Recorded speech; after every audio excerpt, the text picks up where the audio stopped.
پرچم اسلام ہو جائے۔ الحمدللہ رب العالمین والصلاة والسلام علی خاتم النبیین اما بعد فاعوذ باللہ من الشیطان الرجیم بسم اللہ الرحمن الرحیم والصلاة والسلام علیک یا رسول اللہ وعلی آلک واصحابک یا حبیب اللہ والصلاة والسلام علیک یا نبی اللہ وعلی آلک واصحابک یا نور اللہ۔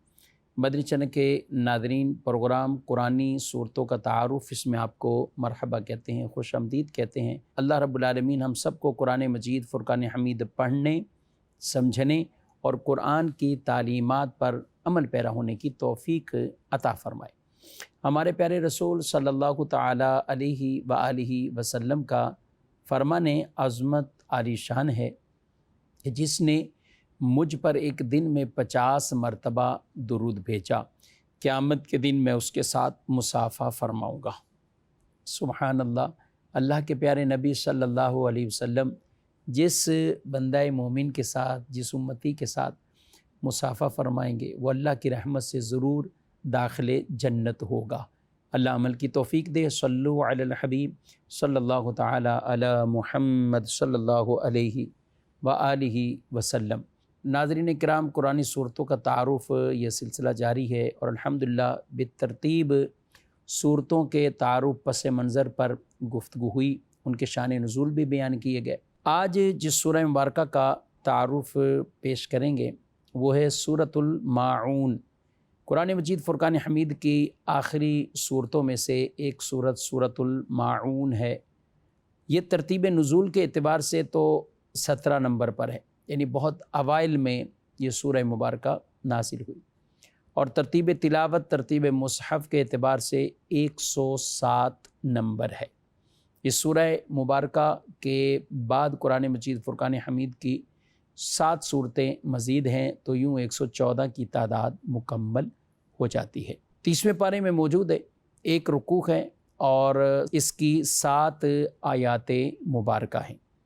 سورۃ الماعون یہ مکی صورت ہے، مکیہ صورت ہے، یعنی مکہ مکرمہ میں اور ہجرت سے قبل جو کچھ نازل ہو تو اسے مکی صورتوں سے تعبیر کیا جاتا ہے۔ یہ بھی کہا گیا کہ آدھی صورت عاص بن وائل کے بارے میں مکہ مکرمہ میں نازل ہوئی، اور آدھی صورت عبداللہ ابن ابی سلول کے بارے میں، یہ منافق شخص تھا، تو یہ مدینہ طیبہ میں نازل ہوئی۔ ماعون جو اس سورہ مبارکہ کا نام ہے، تو اس کی وجہ یہ ہے کہ ماعون کا معنی ہے استعمال کی معمولی چیز، اور اس سورت کے آخری آیت میں یہ لفظ موجود ہے، اور اسی مناسبت سے اس کا نام سورہ ماعون ہے۔ اس سورت کا مرکزی مضمون کافروں اور منافقوں کی مذمت بیان کی گئی، ان کے اندر جو بری صفات ہے، اور اس میں اس سورت کے ابتدائی میں ان کافروں کی مذمت بیان کی گئی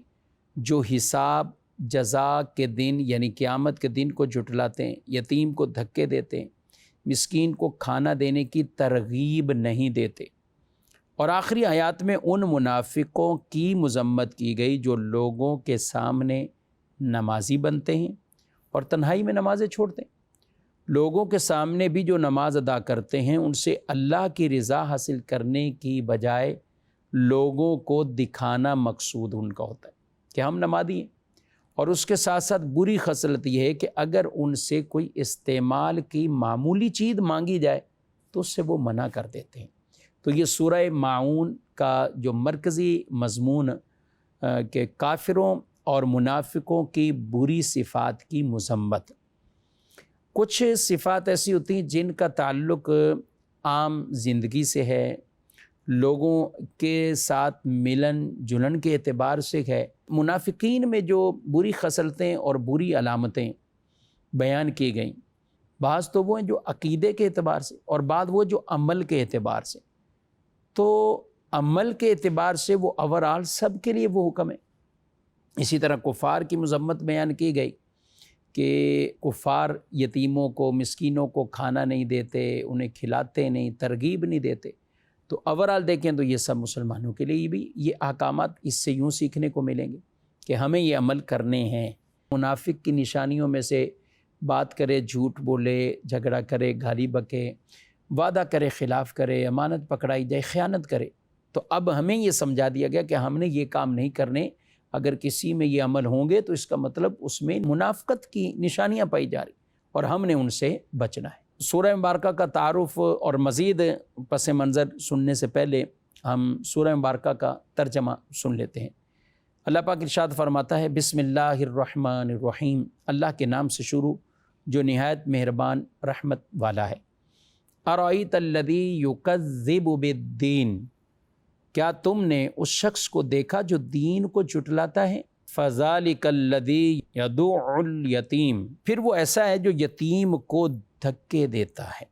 ولا یحض علی طعام المسکین، اور مسکین کو کھانا دینے کی ترغیب نہیں دیتا۔ فویل للمصلین، تو ان نمازیوں کے لیے خرابی ہے، الذین هم عن صلاتہم ساہون، جو اپنی نماز سے غافل ہیں۔ الذین هم یراؤون، اور وہ جو دکھاوا کرتے ہیں۔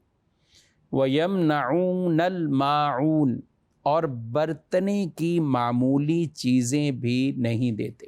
برتنے استعمال کرنے کے لیے معمولی چیزیں نہیں دیتے، یعنی اس سے منع کر دیتے۔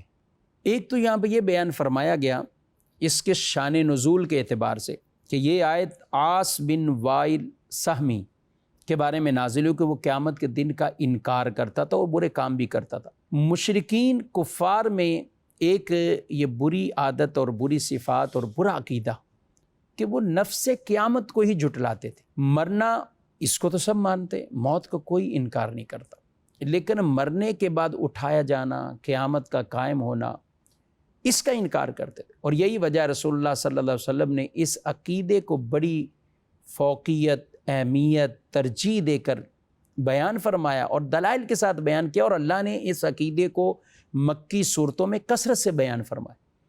تو وہاں یہ بیان ارأیت الذی یکذب بالدین، کہ وہ جو قیامت کے دن کو جھٹلاتا ہے، کیا آپ نے نہیں دیکھا اس کو کہ وہ قیامت کے دن کو جو جھٹلاتا ہے۔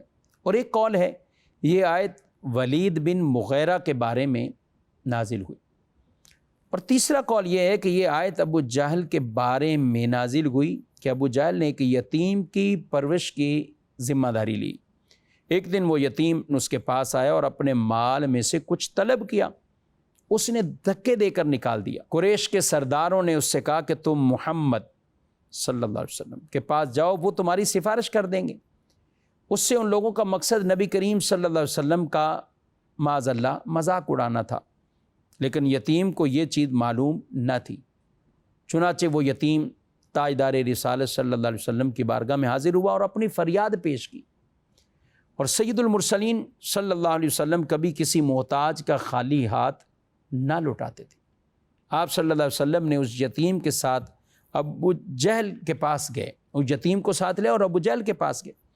اس نے رسول کریم صلی اللہ علیہ وسلم کو دیکھ کر مرحبا کہا اور فوراً یتیم کا مال اس کے حوالے کر دیا۔ یہ دیکھ کر قریش کے قبیلے کے لوگوں نے اسے آر دلایا، کیا تو اپنے دین سے پھر گیا؟ ابو جہل نے جواب دیا خدا کی قسم میں اپنے دین سے نہیں پھرا۔ اصل بات یہ تھی کہ جب یہ میرے پاس آئے تو میں نے ان کے دائیں بائیں ایک نیزہ دیکھا، یعنی گویا کہ نیزے آ رہے میری طرف، تو مجھے ڈر سا لگا اگر میں نے ان کی بات نہ مانی تو یہ نیزے مجھے آ کے لگیں گے اور مجھے پھاڑ دیں گے، تو اس وجہ سے میں نے وہ یتیم کا جو مال تھا وہ اسے واپسی دے دیا۔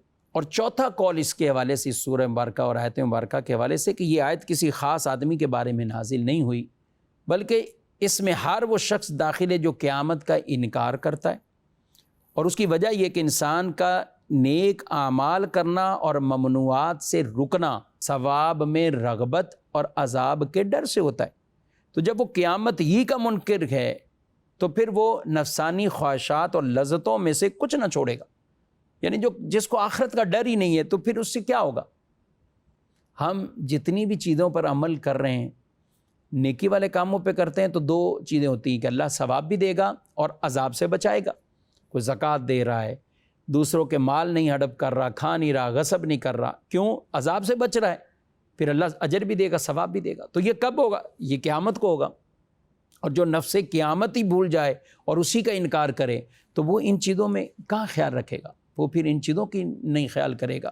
اور یہی وجہ ہے کہ جن کے دلوں میں یہ خوف ختم ہو جاتا ہے وہ بے باکی کی طرف چلے جاتے ہیں، اور وہ پھر ایسی بددیانتی، بدعنوانی، اور معاشرے کے اندر اگر ایسے خوف رکھنے والے افراد نہ ہوں تو پھر معاشرے کے سارے معاملات ہی تہس نہس ہو کے رہ جائے، تباہی ہی تباہی ہوگی۔ تو یہ پہلی آیت مبارکہ، اس کے بارے میں جو متعدد اقوال تھے وہ بیان کیے گئے۔ آگے فرمایا فَذَلِكَ الَّذِي يَدُعُّ الْيَتِيمَ، پھر وہ ایسا ہے کہ جو یتیم کو دھکے دیتا ہے، یعنی دین کو جھٹلانے والے شخص کا اخلاقی حال یہ ہے کہ وہ یتیم کو دھکے دیتا ہے۔ اسلام نے یتیموں کے بڑے احکامات بیان کیے، یعنی کفار کا تو عمل یہ برا ذکر کیا یتیم کے ساتھ یہ، لیکن اسلام نے کی طرف آئے تو اسلام نے بڑی واضح واضح تعلیمات ارشاد فرمایا وَآتُوا الْيَتَامَى أَمْوَالَهُمْ وَلَا تَتَبَدَّلُوا الْخَبِيثَ بِالطَّيِّبِ وَلَا تَأْكُلُوا أَمْوَالَهُمْ إِلَىٰ أَمْوَالِكُمْ إِنَّهُ كَانَ حُوبًا كَبِيرًا، اور یتیموں کو ان کے مال دے دو اور پاکیزہ مال کے بدلے گندا مال نہ لو، اور ان کے مالوں کو اپنے مالوں میں ملا کر نہ کھاؤ، بے شک یہ بڑا گناہ ہے۔ اسلام کیا تعلیم دیتا ہے؟ ایسے لوگوں کے بارے میں بھی کیا کہتا ہے اسلام؟ وَلَا تُؤْتُوا السُّفَهَاءَ أَمْوَالَكُمُ الَّتِي جَعَلَ اللَّهُ لَكُمْ قِيَامًا وَارْزُقُوهُمْ فِيهَا وَاكْسُوهُمْ وَقُولُوا لَهُمْ قَوْلًا مَعْرُوفًا، اور کم عقلوں کو ان کے وہ مال نہ دو جسے اللہ نے تمہارے لیے گزر بسر کا ذریعہ بنایا، اور انہیں اس مال میں سے کھلاؤ اور پہناؤ اور ان سے اچھی بات کہو۔ وَلْيَخْشَ الَّذِينَ لَوْ تَرَكُوا مِنْ خَلْفِهِمْ ذُرِّيَّةً ضِعَافًا خَافُوا عَلَيْهِمْ فَلْيَتَّقُوا اللَّهَ وَلْيَقُولُوا قَوْلًا سَدِيدًا، اور وہ لوگ ڈریں جو اگر اپنے پیچھے کمزور اولاد چھوڑتے ہیں تو ان کے بارے میں کیسے کیسے اندیشوں کا شکار ہوتے ہیں، تو انہیں چاہیے کہ وہ اللہ سے ڈریں اور درست بات کہیں۔ پھر آگے فرمایا إِنَّ الَّذِينَ يَأْكُلُونَ أَمْوَالَ الْيَتَامَى ظُلْمًا إِنَّمَا يَأْكُلُونَ فِي بُطُونِهِمْ نَارًا وَسَيَصْلَوْنَ سَعِيرًا، فرمایا بے شک وہ لوگ جو ظلم کرتے ہوئے یتیموں کا مال کھاتے ہیں وہ اپنے پیٹ میں بالکل آگ بھرتے ہیں، اور ان قریب یہ لوگ بھڑکتی ہوئی آگ میں جائیں گے۔ اب ذرا اندازہ کریں اسلام نے یتیموں کے حوالے اور ان کے مال کے تحفظ کے پیش نظر، کسی کے والد کا انتقال ہوتا ہے، بھائی، رشتہ دار، پیسوں والا اگر ہو، انتقال ہو گیا، بچے چھوٹے چھوٹے ہیں تو ہر کوئی ان کے سروں پہ ہاتھ رکھنے کے لیے تیار ہو جاتے ہیں، ان کو لینے کے لیے تیار ہو جاتے ہیں کیونکہ مال بہت زیادہ ہے۔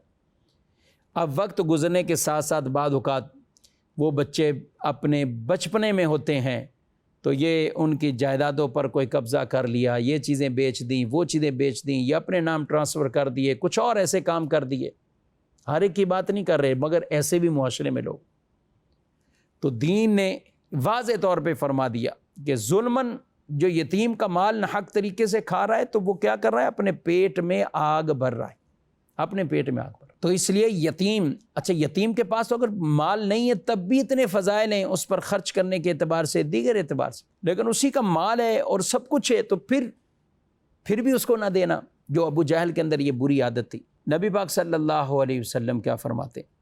فرمایا مسلمانوں میں بہترین گھر وہ گھر ہے جس میں یتیم ہو اور اس کے ساتھ اچھا سلوک کیا جاتا ہو، اور مسلمانوں میں بدترین گھر وہ گھر ہے جس میں یتیم ہو اور اس کے ساتھ برا سلوک کیا جاتا ہو۔ اور رسول اللہ صلی اللہ علیہ وسلم کی ایک اور حدیث، آخری حدیث یہ سنا کر اس موضوع کو اور اس گفتگو کو مکمل کریں گے۔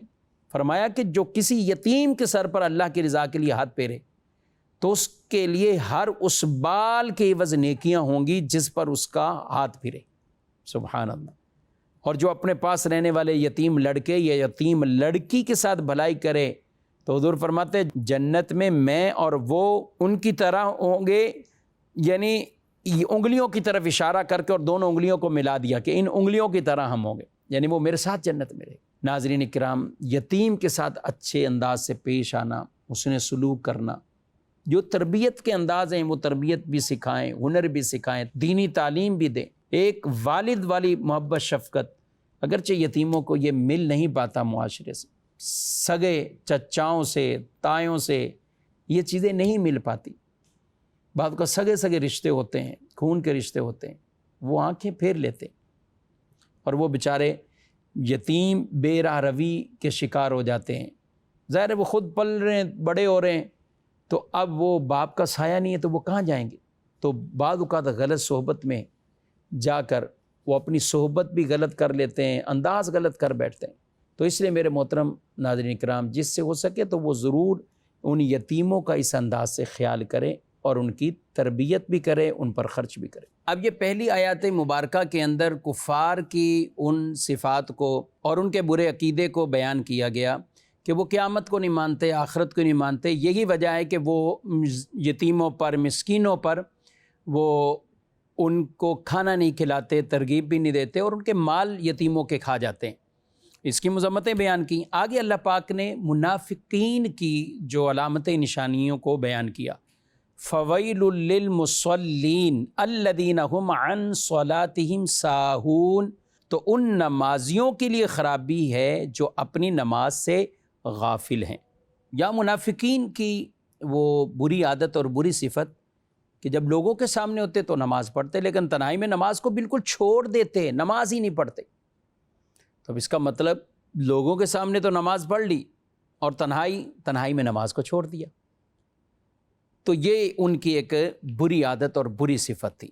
اچھا، وہ اپنے آپ کو نمازی ظاہر کرتے ویسے، کیونکہ اصل تو وہ منافق تھے، تو اعتقاد بھی نہیں رکھتے کہ اس کے فرض ہونے کا، تبھی تو وہ بعد میں اس کو ادا نہیں کرتے۔ تو یہ ان کی عادت تھی۔ اللہ تعالیٰ نے نمازوں سے غفلت اختیار کرنے والوں کے بارے میں کیا فرمایا؟ تو ان کے بعد وہ نالائق لوگ ان کی جگہ آئے جنہوں نے نمازوں کو ضائع کیا اور اپنی خواہشوں کی پیروی کی، تو ان قریب وہ جہنم کی خوفناک وادی غی سے جا ملیں گے۔ غی مقام میں ان کو ڈالا جائے گا۔ جو اپنی نمازوں سے غافل ہیں، چند صورتیں اس کی یہ بیان کی گئی۔ پابندی سے نماز نہ پڑھنا، صحیح وقت پر نہ پڑھنا، فرائض واجبات کو صحیح طریقے سے ادا نہ کرنا اور نماز کی پرواہ نہ کرنا، تنہائی میں قضا کر دینا اور لوگوں کے سامنے پڑھ لینا، یہ سب کیا ہیں؟ یہ ان وعیدوں میں یہ داخل ہے۔ آگے اللہ نے فرمایا الذین هم یراؤون، اور وہ جو دکھاوا کرتے ہیں۔ اب یہاں منافقین کا عمل کہ وہ اول تو نماز پڑھتے نہیں، پڑھتے تو دکھاوا کرتے ہیں، یعنی سب کے سامنے بھی جو پڑھ رہے ہیں وہ دکھلاوے کے لیے۔ یاد رکھیں ناظرین کرام، جب آدمی دکھلاوا یعنی اپنی عبادت کے ذریعے سے لوگوں سے واہ واہ چاہنا یا کوئی مقصد حاصل کرنا، جو ریاکاری کہلاتی ہے، تو یہ کسی بھی عمل میں نہیں ہونا چاہیے۔ عمل فقط خالص اللہ رب العالمین کے رضا کے لیے ہمیں کرنے ہیں۔ تو یہاں ان منافقین کے عمل کو ایک بیان کیا۔ آگے فرمایا آخری آیت میں وَيَمْنَعُونَ الْمَاعُونَ، اور برتنے کی معمولی چیزیں بھی نہیں دیتے استعمال کرنے کے لیے۔ عام طور پر گھروں کے اندر جن چیزوں کی حاجت بعض اوقات پڑ جاتی اور وہ چھوٹی چھوٹی چیزیں ہوتی، معمولی چیزیں ہوتی، وہ بھی کسی کو نہ دینا اور اس سے منع کرنے والے، یہ بھی مسلمان کی شایان شان نہیں ہے، یہ منافقین کی علامت اور نفاق کی ایک گویا کہ نشانی ہے۔ بلکہ تفاسیر میں تو علماء نے یہاں تک بیان کیا کہ اپنے گھروں میں ایسی چیزیں کچھ زیادہ رکھیں جو عام طور پر لوگوں کو چھوٹی چھوٹی چیزوں کی ضرورت پڑ رہی ہوتی۔ بعض کا چیز چھوٹی ہوتی ہے لیکن وہ اس کا کردار بہت بڑا ہے۔ مثلا کسی کے پاس لکڑیاں یہ وہ سب کچھ ہیں، وہ آگ جلا کر اپنا کھانا بنا سکتا ہے، لیکن ماچس ہی نہیں ہے، جلانے کے لیے ماچس نہیں ہے۔ تو یہ ماچس اس وقت بظاہر تو ماچس چھوٹی سی چیز ہے مگر کتنی بڑی اہمیت رکھے گی۔ تو اس کا ایک اپنا کردار۔ اچھا، سب کچھ ہے، کھانا سب کچھ بن گیا، نمک ہی نہیں ہے کہ آدمی اس میں نمک ڈال دیتا۔ نبی پاک علیہ الصلوۃ والسلام سے عرض کی اماں عائشہ صدیقہ رضی اللہ تعالیٰ عنہا نے کہ کون سی چیز ہے جس کا منع کرنا حلال نہیں ہے؟ تو ارشاد فرمایا پانی، نمک اور آگ۔ میں نے عرض کی یا رسول اللہ، پانی کو تو ہم سمجھ گئے مگر نمک اور آگ کا یہ حکم کیوں ہے؟ ارشاد فرمایا اے حمیرہ، یہ حضور صلی اللہ علیہ وسلم حمیرہ انہیں پیار سے محبت سے فرمایا کرتے تھے، اے حمیرہ جس نے کسی کو آگ دی اس نے گویا اس آگ سے پکا ہوا سارا کھانا خیرات کیا ہے، اور جس نے کسی کو نمک دیا اس نے گویا سارا وہ کھانا خیرات کیا ہے جسے اس نمک نے لذیذ بنایا، اور جس نے کسی مسلمان کو ایک گھونٹ پانی پلایا جہاں پانی عام ملتا ہے تو گویا کہ غلام آزاد کیا، اور جس نے وہاں ایک گھونٹ پانی پلایا جہاں پانی نہ ملتا ہو تو گویا اسے زندگی بخشی۔ یہ ناظرین کرام سورۃ الماعون کا کچھ خلاصہ، ڈیٹیل، تفصیل وہ عرض کی ہے۔ بہرحال یہ اسلام کی خوبصورت تعلیم ہے۔ ہاں، یہاں ایک اور بھی پہلو ہے، ہمیں اپنی عزت نفس کا بھی خیال کرنا ہے، لوگوں کی عزت نفس کا بھی خیال کرنا ہے، اپنا بھی خیال کرنا ہے۔ بعض اوقات کچھ لوگ ایسے ہوتے ہیں جن کی مانگنے کی خواہ کی عادت پڑ جاتی ہے۔ ایک ہوتا ہے مجبور ہو گیا تھا اور عام اہتمام کرتا ہے لیکن اس وقت نہیں ہے تو اب مانگ لیا، لیکن پتہ ہے اس نے مانگ مانگ کر ہی گزارا کرنا ہے، تو یہ عادت اچھی نہیں۔ اسلام بھی اس چیز کو پسند نہیں فرماتا۔ اب چھوٹی چھوٹی ہر چیز یوں مانگتے رہے۔ صحابہ کرام مانگنے سے، سوال کرنے سے ایسا بچتے تھے کہ اگر کسی کی چھڑی یا کوئی چیز سواری پر ہیں اور وہ گر جائے نیچے، اب سواری سے اترنا تھوڑا مشکل کام، مثلا اونٹ ہے تو اس کو بٹھانا، پھر اس سے اترنا، پھر اس پر سوار ہونا، تو وہ بعض اوقات سوال سے بچنے کے لیے یہ بھی خود ہی اتر کر اٹھا لیتے تھے چیز۔ کسی چلتے ہوئے آدمی کو نہیں کہتے تھے یہ چھڑی مجھے پکڑا دے، کیوں؟ سوال سے بچے۔ تو اس لیے ناظرین کرام ہمیں یہ پہلو کا بھی خیال رکھنا ہے، ہماری عزت لوگوں کے دلوں میں ہو اور لوگوں کی عزت نفس کا بھی ہم خیال کریں۔ اللہ پاک ہم سب کو دین اسلام کی خوبصورت تعلیمات پر عمل پیرا ہونے کی توفیق عطا فرمائے، اور قرآن مجید پڑھنے، سمجھنے اور قرآن پر عمل کرنے کی توفیق دے۔ انشاءاللہ آئندہ سورہ مبارکہ، بڑی پیاری سورت، سورۃ الکوثر کا درس آئندہ پروگرام میں سنیں گے۔ اللہ پاک ہم سب کو قرآن مجید فرقان حمید کا نور عطا فرمائے، آمین بجاہ النبی الامین صلی اللہ علیہ وسلم۔ یہی ہے آرزو تعلیم قرآن عام ہو جائے، ہر ایک پرچم سے اونچا پرچم اسلام ہو جائے۔